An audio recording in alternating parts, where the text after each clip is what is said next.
This video is giving you an opportunity to realize that you have to consciously have a sense mentality. So from there, we can now pick it up that I have a sense mentality. That's the core of my belief. From there, I can now begin to see every adversity as an opportunity to display what I have, what has been locked up in me. In this world, we are in a competitive world where competence earns attention, but it's only character that can sustain it. Carry your office from the secret place. It's not just about coming outside to show. The real powerhouse is within. Prayer is not just for a show of spirituality. It is how we live.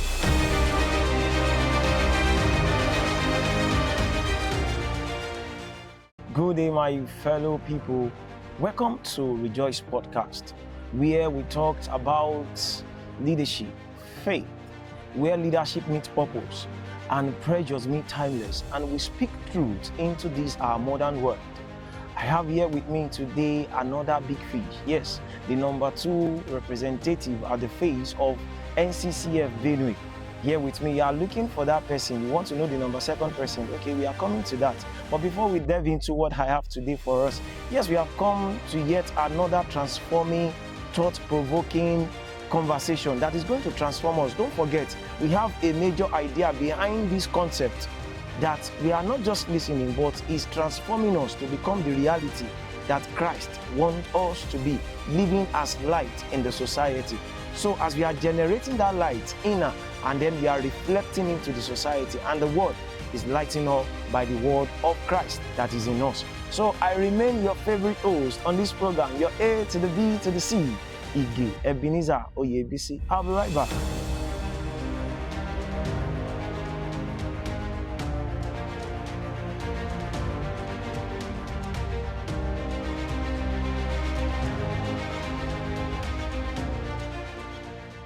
Yeah, welcome from that short break. Yes, one of our partners that is supporting us on this podcast is Everything Crunchy. You have been wondering, wow, where every bite meets your taste that you desire. Yeah, this is Everything Crunchy. So you need to get it.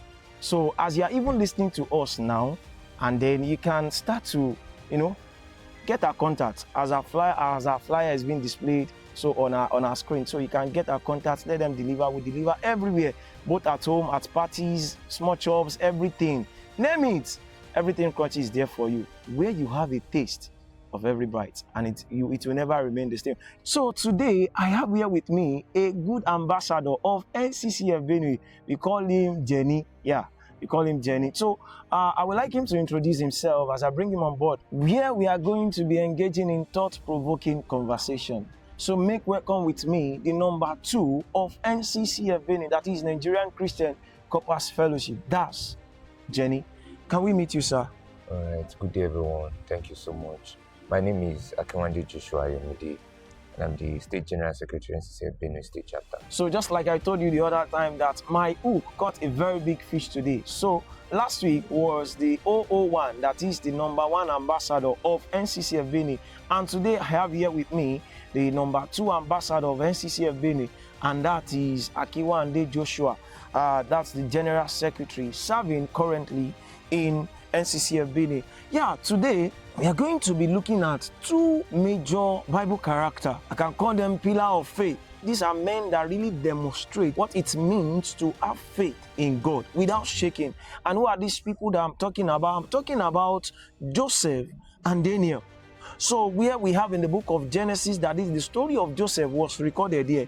And in the book of Daniel, we have the story of Daniel recorded there. So I want to ask you this question. How did you thrive in a system that doesn't reflect your values? All right. So one of the reasons why I think we find ourselves in systems that do not reflect our values is that there is a need for a change in that place. And how you now thrive there is having that sense mentality that I'm being sent here to drive a need, to bring a solution. There's a need for us to drive a solution or bringing about change into that particular thing. Okay, looking at the story of Joseph and Daniel, so I would like to take it from Joseph's aspect. In the book of Genesis, as is recorded here, that Joseph was sold into the land of Egypt, and he served in Potiphar's house, where we have a change of culture, a change of name, a change of atmosphere. Even a change of position, yes, because he was once a servant in Potiphar's house, and before he was taken into palace, from prison to palace. So I call him PP man. So from Potiphar's house to prison and to palace. So, but yet he did not shake. He did not shake.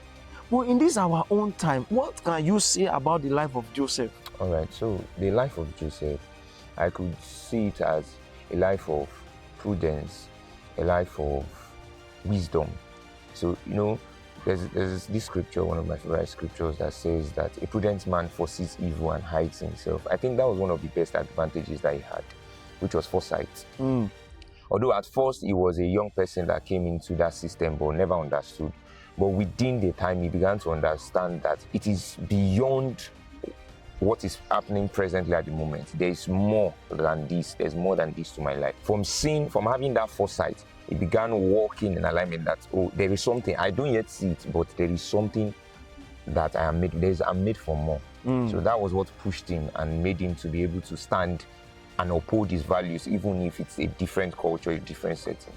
Even in a different culture, in a different setting. So that is pointing us to a villa that most core members that are posted to Benue, this is a new land. If not for NYSC, I wouldn't have been here. Of course. Yeah, and same thing to you as well. So because I think you studied at Funab, right, in Abeokuta, and Abeokuta is very far from here. This is north, and Abeokuta is west, right? So we should have that mentality as a core member that we are sent into another land to bring about change there. Okay, this will lead me to the next question. Taking into the life of Daniel, who served a pagan king, and yet his faith and his belief for God was never changed. So I'm putting it to you, sir. Can you work in an environment or in a place or in a system that system is not going to shape you or neither shape your value? Can you work in that kind of system? I think it starts from how definite your conviction is. Many of us start off maybe our service here. Let me just use the service here as an example of a different system. We start off with no sense of actual direction or conviction. There's no strong, you just feel that, it's one thing that we need to do just because, maybe we try to apply for jobs and, you need the certificate and all of that. But when you now begin to move on the journey, maybe first month, second month, third month, you get to a point, and that was what happened to Joseph. Okay. At first, he got there maybe as a slave boy, and then the first month, second month, he was just there hoping that maybe might have been hoping that miraculously a miracle will happen and I will be transported back. But when he saw that it was fucked up, a realization dawned on him. There is something stronger that is pushing this. There is something stronger, like the hand of someone stronger is powering this. So because of that, I can be rest assured that my convictions based on my faith can push me, like I can continue in my convictions, and it will lead me somewhere that I will have something tangible in this place. It's not just he came to realize that the location is not a factor. Yes, the location is not a factor. The blessing is on him. So wherever it comes to, the blessing speaks. So that is how such a person, that is how we are coming to Benue State. I know that I am the blessed. It's not because the land looks like it is blessed. I am the one that is blessed. So I come with that conviction. The conviction has to rise to a point that you know it without a doubt. That is how you can now stand. That is, there must be a personal conviction. Okay, I want us to look at another aspect of these two great men in the Bible, that is Joseph and Daniel. Now, looking at excellence under pressure, one powerful similarity that blends Joseph, or that we can see in life of Joseph and Daniel, was this: they were both excellent consistently. We could see that in their life. They prosper in palace. That's another thing that we can see in their life. Daniel distinguished himself so remarkably that his peer plotted against him. We can see that in the life of Daniel. And this will now take me to this question that I want to ask, sir. We can see these similarities in life of two of them, sir. But can we now say that favor excellence, favor excellence, does it just come without you working for it, or is something you need to work for before it comes? All right, so picking up from where I stopped, I said there is first a consciousness that the blessing is upon and the blessing speaks. But the thing with it is that it can't be full. You can't come to the realization of the blessing without a work. A work has to be put in. Why I say this is that if you check the story of Joseph, what happened when Potiphar noticed that ever since this boy had come and is serving, there is just something about his work. He said he served diligently to an extent that Potiphar never had to worry about what he will eat, because he had one thing that he had was thinking ahead. He was able to think ahead, and that made him over all other servants. That made him like an head over all other servants. That other servants, when they do their work grudgingly, he knows that, this is the next thing to do. This is how to hide myself in a time of drought. That thing he did in the palace, of that wisdom of saying, there are 7 years of famine and this. See, that wisdom, he has been doing it over the years.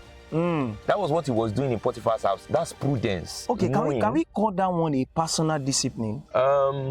Yes, it must stem from a personal discipline, because you cannot automatically come and say something that you have not tried out in your life. Yes, so it means that every step of his life, he doesn't wake up to the day without being prepared for the day. Yes, he plans it out. He doesn't wake up and just come to the day and say, what will the day have us do? No.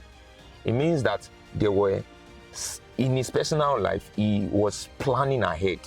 A prudent man foresees evil and prepares himself, foresees good and prepares himself to make the best of it. Life is full of, this story of, this popular thing of saying, when life gives you a lemon, you make a lemonade out of it. But if you don't have a knowledge of the fact that, there's a possibility that life can give me what I don't want, and I should be able to turn into something valuable. You won't, when it comes, you will be crying or you'll be sulking over it. So that was what I see that powered him. He was thinking ahead. He was proactive. Yes, proactiveness was one thing that made him to push ahead.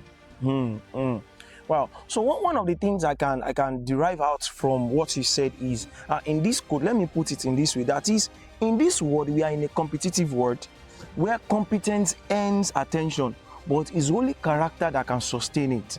So I think we could see that in life of Joseph and Daniel. So they are competent, like you said, their personal discipline has made them to develop to that extent. So it is not just about being competent, but you must have a character that sustains it. So as Jesus core member, are we getting one or two things? Are we noting it down? So we need to have a character that sustains our competency. So, in the aspect of integrity, in private and public, compromise can sabotage public things and all of those things. Now, thank God you are the General Secretary of NCCF Benue. What can you say about your office, your faith, and your leadership style? Okay, so particularly, or should I say humorously, this was one of the things, the story of Joseph, the story of Daniel was one of the things that I had as a foreknowledge even before coming to office. Just around that time, I knew that, I'm being sent as this. So I see the two stories as one. Joseph, Daniel as one. There were so many. If we begin to do typology of it, you see so many similarities, so many. Is it the issue of dreams? Is it the issue of diligence? Is it the issue of serving under a different place? But one person's life revealed the secret, where the life of Joseph was silent, the life of Daniel speaks out those silent moments. You would have been wondering what was happening during the time of prison during Joseph. If you look at the story of Daniel, you will find out what was happening. Like Daniel now, we began to see in his life that there was a consistent discipline of prayers that is unshakable. It's not something that sickness, I'm tired, can wave off, or even the commands of the king. So that will inform us that that's because they have the same result. Joseph also had that kind of life, even though the Bible did not expressly spell it out. So that thing, this concept of, so now if I'm bringing it to my own office now, I believe that one of the realization I began to understand in about maybe a few weeks into office was the fact that there is nothing I can do apart from the place of powering. Okay, the word I use for it is that carry it from the secret place. Carry your office from the secret place. Like, it's not just about coming outside to show. There is a place, there is a powerhouse. The real powerhouse is within. That was what Daniel was doing when he was going to pray 3 times a day. That was the real powerhouse. Prayer is not just for a show of spirituality. It is how we live. It is how we are we are not suffocated by the governing influence. So if someone comes and don't have a life of prayer, you will be suffocated by the governing influence because of course you are in a different terrain. Yes. You will be suffocated by the atmosphere. That was what preserved Daniel. And the same thing preserved Joseph, even though the Bible did not expressly spell it out. But we began to understand this later on in the book of Psalms, where it says that until the word of the Lord came for Joseph, the word of God tried him. He tried his character. He made sure that he was consistent. What is character? Consistency of that competence over time. That is character. That's Consistency. You are not like this today and like this tomorrow. Yes, that is character.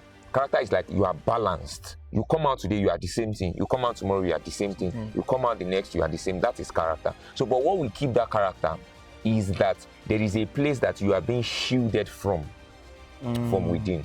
So, one of the things I started doing when I realized it was the fact that, I tell myself I need to carry it. The real secret place is just like back end, front end.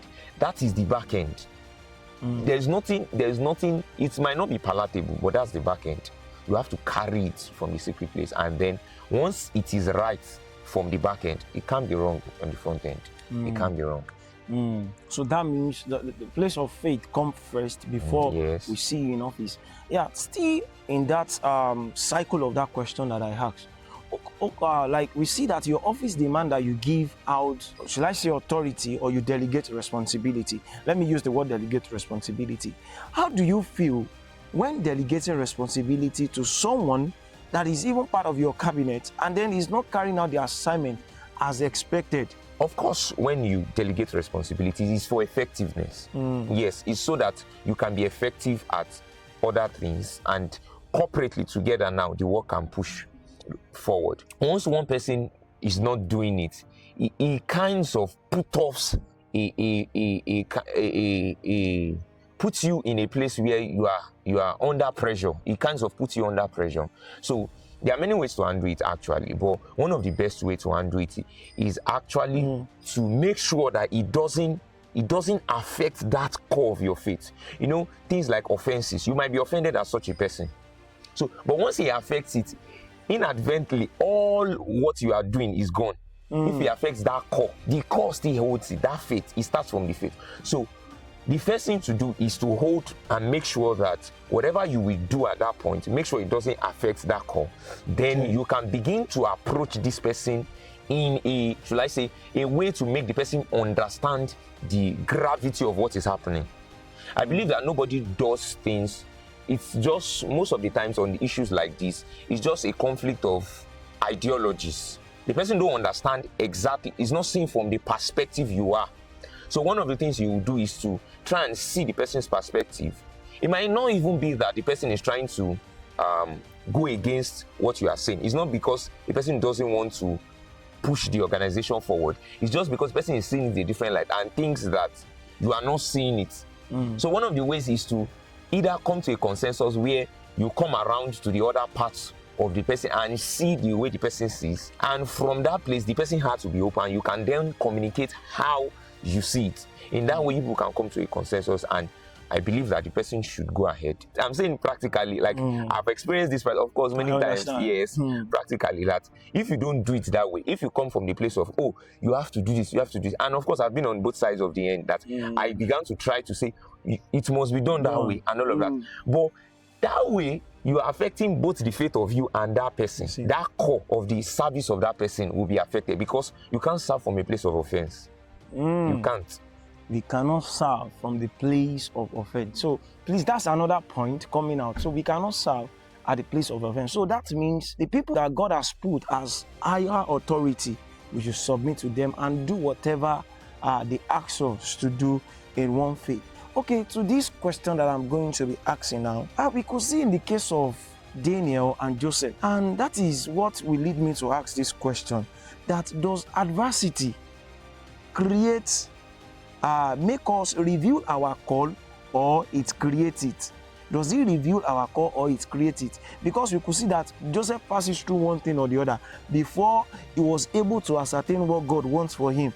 And then same thing Daniel too. They were taken into captive by Nebuchadnezzar, the pagan kings, into Babylon. So does adversity create our call or it reveals it? I believe that the answer to that would be that he reveals it to you. The need is there. Adversity, okay, the way you view adversity determines how you will respond to it. For this story, like if we're using these stories now, they did not realize it at the beginning that this adversity is supposed to, it's an opportunity for impact.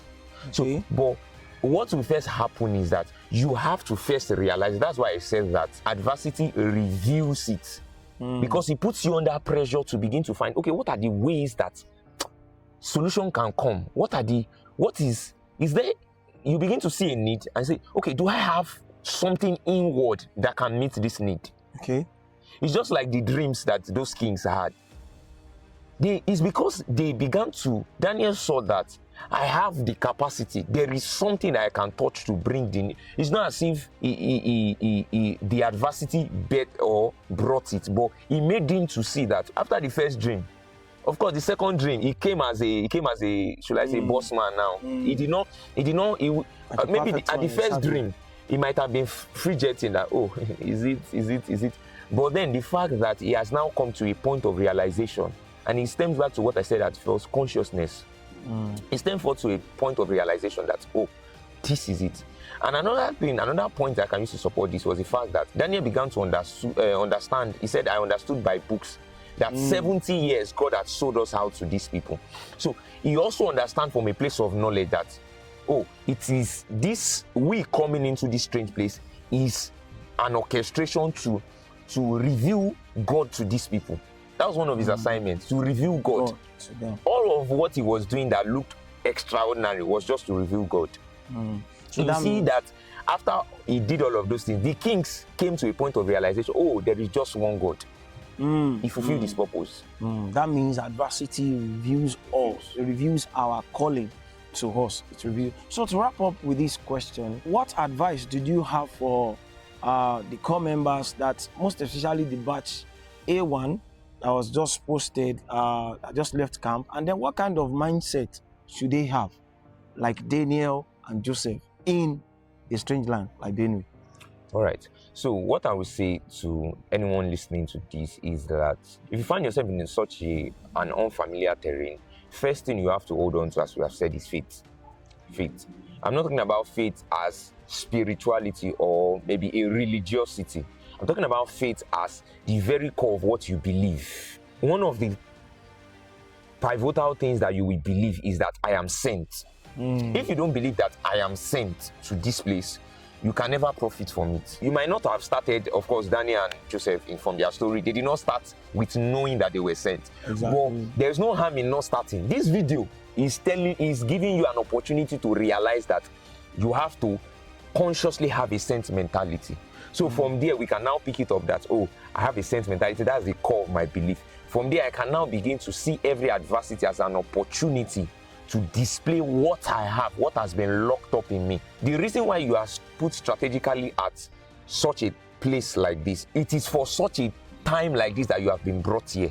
It means that there are some things in me. For Daniel now, it was foresight, understanding of dreams. For Joseph, it was administration, management. It was locked up inside of him. But through the house of Potiphar, he began to come out. Through the prison, he began to come out.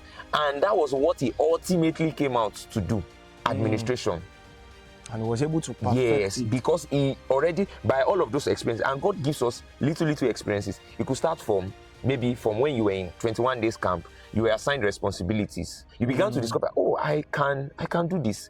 You go to your PPA, you will see the same line of thought. So that's what I would say, is that open your eyes, keep your eyes peeled, begin to observe the patterns. Because of course, if the foundation of your belief that is I'm being sent, you can now begin to observe, okay, what does it look like here then the next stage, then the next stage, then the next stage. Is there any similarities? Once you find out that same thing that is repeating over and over again, then you will be able to make the maximum impact.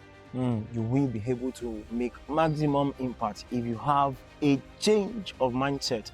Oh, thank you so much to everyone that has been listening to us. So one thing that you can do for us is to like and share, and also tell other people, share about the good news to other people, to let them know and learn from this life transforming conversation. Thank you so much once again. Until we come your way next week on another episode, we remain your number one NCCF Benue Rejoice Podcast.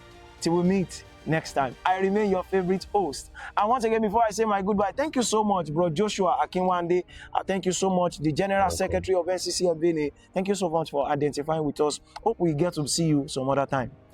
Yeah, thank you so much. So I remain your favorite host to the ABC Ige Ebenezer Oyebisi.